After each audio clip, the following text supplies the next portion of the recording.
action et de la pétition qui continue d'être lue en même temps, parce que cette action, elle met de la pression sur l'Assemblée nationale pour rappeler que nous voulons un débat démocratique sur la question des forêts et de la gestion des forêts, et notamment du service public forestier qui a été saigné depuis des années.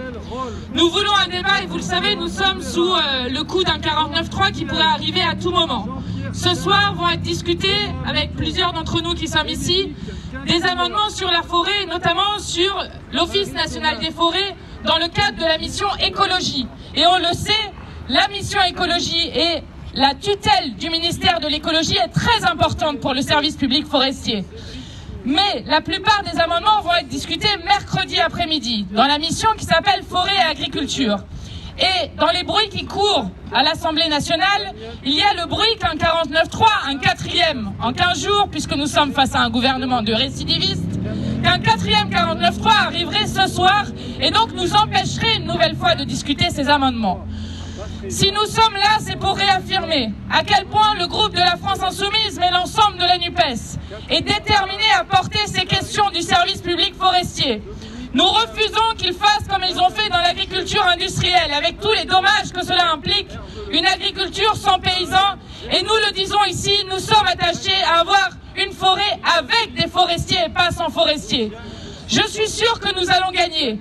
Nous allons gagner à minima le fait qu'on annule la suppression de 500 ETP qui sont pour l'instant prévus dans le contrat État-ONF. Je suis sûr que nous allons arriver parce que la réalité est avec nous. Lorsque l'on voit l'été que l'on vient de passer, lorsque l'on voit la nécessité d'avoir des forestiers qui peuvent à la fois observer, et vous le savez, le dérèglement climatique et écologique, c'est d'abord et avant tout une ère d'incertitude. Donc dans cette ère d'incertitude, nous avons besoin de l'expérience fondamentale des forestiers. Nous voulons arrêter d'avoir de l'argent public, comme cela s'est passé encore récemment avec le plan de relance, qui part à 92% de l'enfinancement de coupe rase, dont on connaît tous les dommages. Et le service public forestier est indispensable pour avoir une gestion durable de la forêt. C'est ce que nous sommes venus nous dire ici, et même s'ils mettent un 49.3, nous ne les lâcherons pas sur cette question. Je veux vous dire que tout ce qui se passe entre les questions de sécheresse, entre la problématique de l'eau, qui est intimement liée aux forêts, entre la problématique du dérèglement climatique, dont nous savons qu'aujourd'hui, les forêts stockent de moins en moins de carbone, ce qui est quand même extrêmement inquiétant. Entre la problématique des incendies, ils ne pourront pas passer à côté du fait de renforcer l'Office national des forêts. Un amendement a déjà été gagné avec 2000 ETP supplémentaires. Il a été battu en commission des finances. Éric Coquerel vous en parlera si je ne me trompe pas, à égalité, donc à rien du tout. Mais nous avons la majorité à l'Assemblée nationale, et vous le verrez si nous discutons de ces amendements, nous avons la majorité dans la société pour renforcer ce service public forestier.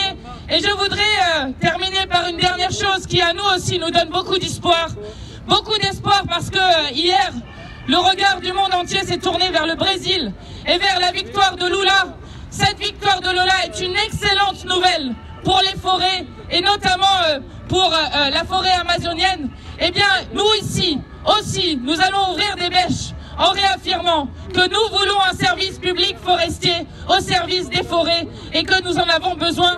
Merci pour votre mobilisation, merci beaucoup à vous et on continue le combat avec vous. Bien, bonjour à toutes et à